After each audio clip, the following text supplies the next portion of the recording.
Pernah dengar istilah Ganyang Malaysia? Tapi, apa sebenarnya yang memicu permusuhan antara Indonesia dan Malaysia? Dari ambisi Soekarno, konfrontasi, hingga perasaan panas di antara kedua negara tetangga ini.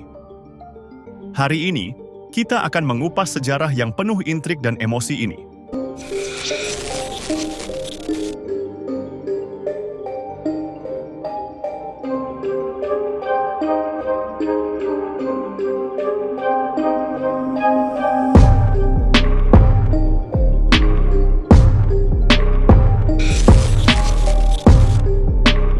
Selamat datang di Chemistry.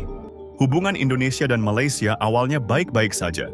Setelah Perang Dunia Kedua, kedua negara memiliki semangat yang sama, merdeka dari penjajah.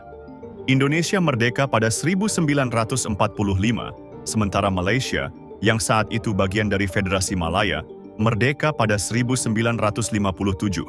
Tapi, masalah mulai muncul ketika Malaysia mencoba membentuk federasi baru. Tahun 1961, Perdana Menteri Malaya, Tunku Abdul Rahman, mengusulkan pembentukan Federasi Malaysia yang mencakup Malaya, Singapura, Sabah, dan Sarawak. Tapi, Soekarno melihat ini sebagai ancaman. Kenapa?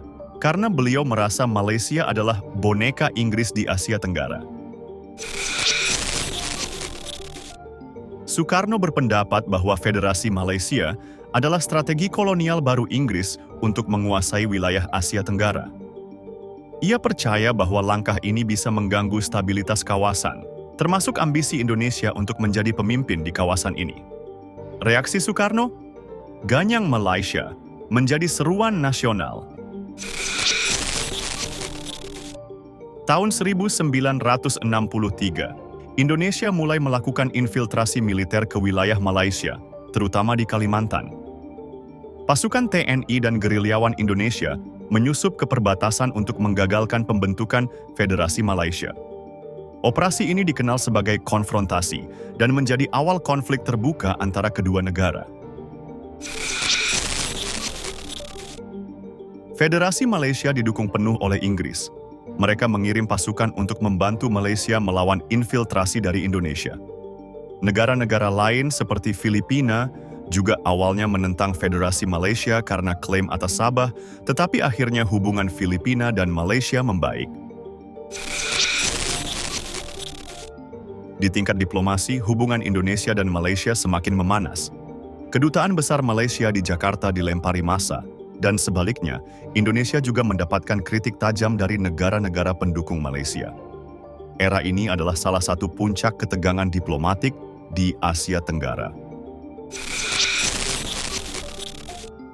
Media saat itu memainkan peran besar dalam memperuncing konflik.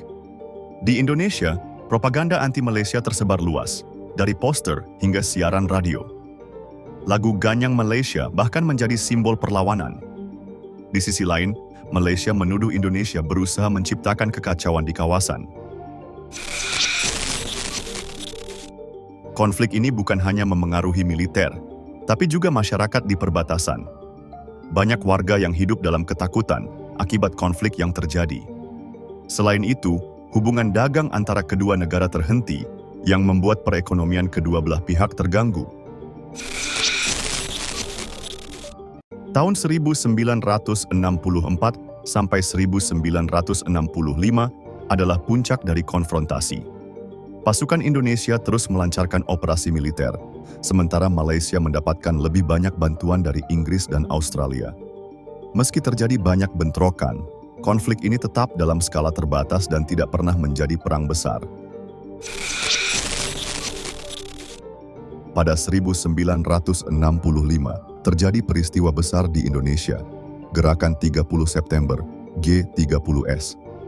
Setelah itu, kekuasaan Soekarno mulai runtuh dan kepemimpinan beralih ke Soeharto.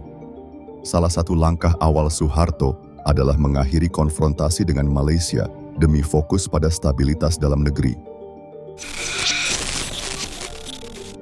Tahun 1966, Indonesia dan Malaysia akhirnya menandatangani perjanjian perdamaian. Konflik militer resmi berakhir, dan hubungan diplomatik kedua negara perlahan pulih. Namun, luka dari konfrontasi ini masih terasa hingga beberapa dekade setelahnya.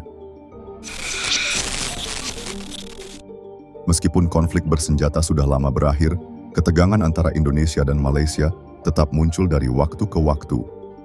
Isu seperti klaim budaya, batas wilayah, hingga perlakuan terhadap TKI di Malaysia menjadi pemicu konflik kecil yang kadang mengingatkan kita pada masa lalu. Dari sejarah ini, kita belajar bahwa konflik bukanlah solusi jangka panjang. Kerjasama dan dialog adalah kunci untuk membangun hubungan yang lebih baik di masa depan. Indonesia dan Malaysia kini berusaha untuk memperkuat hubungan sebagai negara tetangga. Jadi, itulah sejarah awal mula permusuhan antara Indonesia dan Malaysia.